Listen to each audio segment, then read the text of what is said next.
2022년 첫 번째 고백 시소를 시작을 하게 됐습니다. 약간은 좀 색다르게 해서 이제 진행을 좀 하기로 해서 이렇게 저희 편집위원들은 이제 2명만 현재 자리에 있고 외부에서 같이 얘기를 해주실 분들은 4분을 모시게 됐습니다. 2분은 이제 좀 신인이라고 봐도 되겠죠.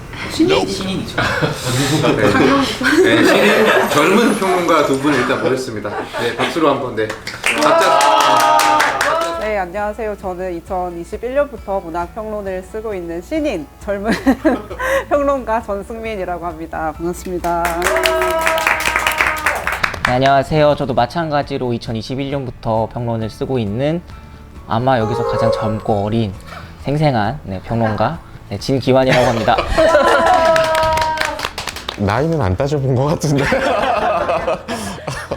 이번에 이제 2분 또 외부 심사위원으로 저희가 초대를 했는데 좀 특별한 이제 분들이라고 생각을 해주시면 될 것 같아요. 이제 한국 문학을 공부하시고 또 좋아하시고 번역을 하시는 2분 외국 분들을 모셨습니다.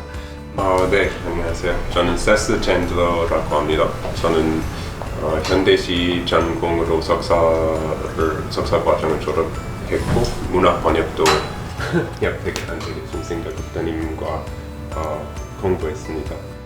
저는 인도 뉴델리 출신인 초보 문학 번역가 스미타 부타라고 합니다. 저도 이제 세스과 함께 한국 문학 번역본에서 했고 그 다음부터 지금까지 한국 문학 번역을 조금씩 배워가면서 그런 느낌으로 지금 하고 있습니다. 네, 반갑습니다. 일단은 시 얘기부터 시작을 하면 좋을 것 같고 저희가 기존에는 순서대로 이렇게 그냥 정해진 순서대로 갔었는데 혹시 먼저 좀 이 시부터 얘기해보고 싶다 이 시가 나는 제일 재밌었다 이런 게 있으시면 그 시부터 시작을 해도 좋을 것 같습니다. 아무래도 좀 시는 특히나 조금 더 어려우셨을 수도 있을 것 같아요. 아무래도 이번의 시들이 조금 더 사실 저는 난이도가 있지 않았나 하는 생각이 들긴 하거든요. 어떠세요? 선생님 한숨을 내주셔서 저는 지난주에 세스를 만났어요 한번. 세스를 만났을 때 먼저 대책회의 나가죠. 오픈을 할게요. 그래서 만났는데 그때 제가 그 생활감이라는 시를 읽고 세스한테 이거 너무 별로다. 나는 솔직히 나 이게 나 무슨 의미인지 잘 모르겠고 약간 그냥 그렇게까지 그렇지는 않은데 이렇게 하면서 또 집에 가서 한 2-3번 읽더니 지금은 가장 좋아하는 시거든요. 생활감이라는 시는 읽어보시면 물건을 오래 만지고 오래 이제 두다 보면 더 좋아지고 또 그런 시인데 저도 이 시 자체가 많이 두고 많이 보니까 좋아하는 게 있어서 너무 어글거리죠. 너무 좋습니다. 그 말씀하신 대로 이제 좀 이제 오래 쓰거나 오래 보거나 오래 이제 만나거나 오랫동안 같이 가지고 내 생활 속에 있던 어떤 것들이 얼마나 편안하고 아름답고 또 소중한지 이런 것들을 좀 나타내는 시라고 저는 읽히긴 했거든요. 생활감이라는 말 시작으로 해서 잘 이용해온 그런 사물의 느낌으로 시작하는데 그런데 결국 어떤 사물의 과거에 대해서 약간 물음을 던지고 유리가 굳어지는 거, 이 만들어지는 과정에 대해서 말하고 그런데 그 느껴진 벽지를 뭔가 깃털이 스쳐간 흔적이나 이 앉아있는 자리를 불이 있던 자리로 설명할 때 이 사물의 과거를 한 발 더 나아가 비유적으로 생각하면서 이미지로 만드는 이런 게 제일 재미있었던 것 같아요. 근데 제가 여기서 되게 좋았던 거는 그 사물들을 대하는 이 시적 화자 혹은 나의 어떤 거리감 같은 거였거든요. 그 마지막 부분을 보면은 약간 그 사람들이 지나간 자리에서 웃음을 따라서 웃어보려고 하고 있잖아요. 그러니까 본인은 웃지 못하는 것 같아요. 그러니까 그러니까 웃어보려고 하지만 어떻게 보면 그 사람들이 지나간 고통의 시간이잖아요. 그런 고통의 시간을 우리는 손쉽게 슬픔의 아름다움이라고 치환할 수 있지만 이 사람은 그거에 완벽하게 동조하진 않는 것 같아요. 저거를 완전히 아름다움으로만 볼 수 있을까? 난 저거를 보고 그대로 따라서 웃을 수 있을까? 이거에 대해서는 살짝 거리를 두면서 또 어쩔 수 없이 또 아름다움을 느끼는 이런 묘한 거리감이 제가 느끼기에는 이 시의 어떤 제가 쓰려고 하면 장점이지 않을까 싶은 부분이 있어서 그래서 마지막 부분은 저도 가장 좋아했던 부분이었는데 저는 그걸 성장이라고 보는 것 같아요. 거기서 약간 그거 따라 웃어보지만 그게 따라 웃지 못하는 이렇게 끝나잖아요. 그래서 그거는 무조건 슬픔이다, 무조건 못하는 것이 아니라 그 못함으로써 좀 배워간다는 느낌으로 읽었던 거예요. 버리고 버려도 돌아오는 물건들이 있어요. 다들 하나씩 있으니까 분명히 버렸다고 생각했는데 또 다른 또 있네. 이 표현 되게 좋지 않아요? 버리고 버린 게 사실 돌아오는 게 사실 자기가 주워온 거잖아요. 다시 그럴 수도 있잖아요. 버렸는데 마음에 어떤 그 내 마음속에도 어떤 마모된 생활감이 있으니까 차마 버리지 못하고 다시 주워왔다라는 느낌도 들어서 이 표현도 되게 좋았어요. 사실 저주지만 어떻게 보면 자기가 자발적으로 가져온 걸 수도 있으니까. 물건 못 버리는 사람들 많거든요. 저를 포함해서. 근데 시를 진짜 여럿이 읽으니까 너무 새로워지고 대담 시작 전이랑 이 작품이 저 너무 지금 달라졌는데 스니타님이 그러셨잖아요. 그 성장 그리고 여기서 흉터에 대한 얘기가 나왔고 버려도 돌아오는 것. 흉터를 생활감이라는 무늬로 바꾸는 시구나. 그러니까 흉터가 무늬가 되는 게 사실은 계속 살아가는 일이잖아요. 그게 성장일 수도 있고 그리고 슬픔과 행복과 그 사이의 괴리감에 있는 나를 보는 그런 인식의 시간일 수도 있고 그랬을 때 이 시가 저는 처음에 그냥 좀 평범한 것 같은데 라고 하다가 선생님도 얘기 듣고 다시 보니까 흉터를 무늬로 바꾸는 시잖아. 대단하잖아. 저도 뭐 해보면 저도 늘 그렇거든요. 얘기를 하다 보면 이 작품이 진짜 좋은 작품이었네 깨닫는 순간이 있는데 역시나 이 시도 같이 얘기를 나누다 보니까 또 여러 장점들이 발견이 되는 것 같습니다. 대단하잖아. 개인적으로 결국 제일 좋아했던 것 같은 시는 백은선 시인의 악망이었는데 근데 이 시가 뭔가 연작시라서 제일 길고 제일 어렵지 않았을까 생각도 들어요. 뭐 연작시인 만큼 여러 겹이 있었던 것 같고 뭔가 여러 등장인물이랑 여러 주제 다 아주 교묘하게 번갈아 나와서 뭔가 아주 좀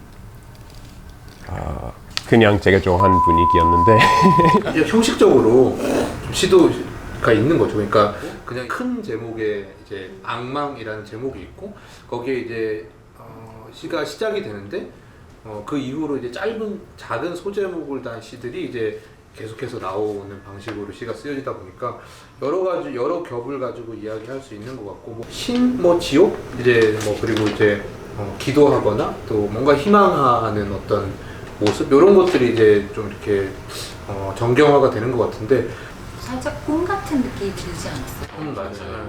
저도 형식에 대해서도 좀 들었는데 생각이 시는 연이 일단 기본 단위잖아요. 그러니까 애초에 산문과 달리 파트가 구획될 수 있다라고 생각했는데 이 시를 읽고 시에서도 챕터를 나눌 수 있구나를 조금 새롭게 느꼈던 것 같고 그게 한 줄로 내가 이걸 어떻게 감상을 말해볼 수 있을까라고 한다면 저는 첫 번째 행위 희망은 깨끗하다.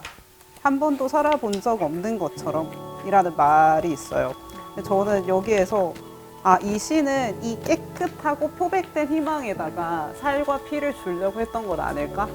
이 시를 쭉 읽고 나서 보면은 희망이 공허하거나 깨끗한 게 아니라 굉장히 어떻게 보면 아까 말한 생활감이 있는 누더기 같기도 한 덕지덕지 뭔가가 붙어있는 나의 꿈, 나의 의식들 그런 것들이 사실은 사람의 것이잖아요. 신의 것이 아니잖아요. 저 멀리 있는 게 아니잖아요. 그런 어떤 희망에다가 살과 피를 주려고 했던 사람의 이야기?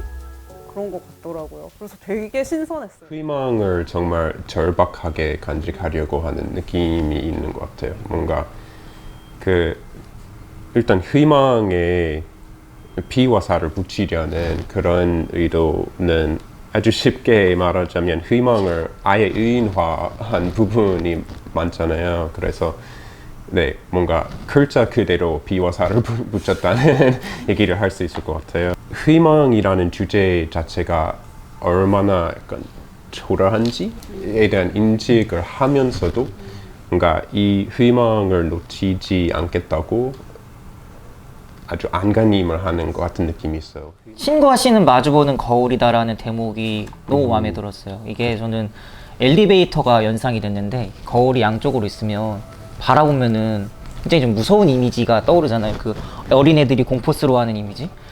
근데 신과 신을 마주 놓아버리니까 그 이미지가 머릿속에 떠올랐는데 신은 분명히 그 믿는 사람으로 하여금 희망적인 존재고 굉장히 어떤 나은 미래로 안도해주는 존재인데 그 둘을 맞붙여 놓으니까 어찌 보면 그 자체가 하나의 감옥 같은 이미지가 형성이 돼서 희망과 절망은 하나의 짝패일 수 있지 않을까? 그 이미지가 딱 이 한 줄에 딱 형상화된 것 같더라고요.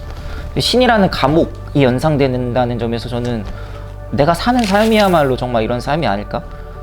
저는 개인적으로 이제 신을 굉장히 좀 믿고 따르는 사람인데 그 신과 신을 마주 놓았을 때 내가 선택할 수 있는 지점들에 관해서 좀 생각해보는 시가 됐어요.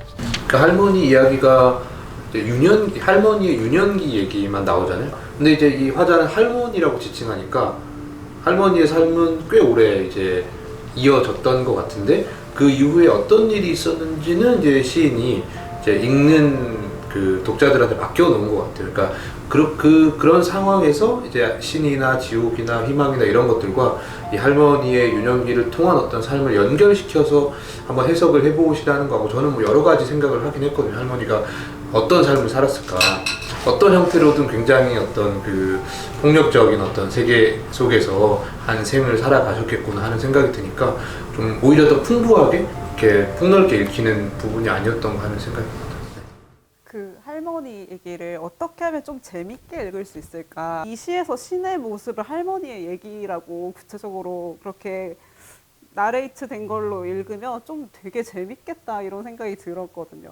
신이라는 거는 사실은 불완전한 인간을 필요로 하잖아요. 인간이 완전해버리고 이미 다 완벽하고 다 알고 그래버리면 신은 사실 필요가 없어지잖아요. 그러니까 인간의 불행과 인간의 불완전성을 절대적으로 필요로 하는 신이라면 그 역시도 사실은 인간의 모습일 수 있겠다? 아까 신이따님이 말한 것처럼 그렇게 인간은 신의 모습에서 본다온 거라면 신의 모습 역시 인간에서 본다올 수 있지 않을까?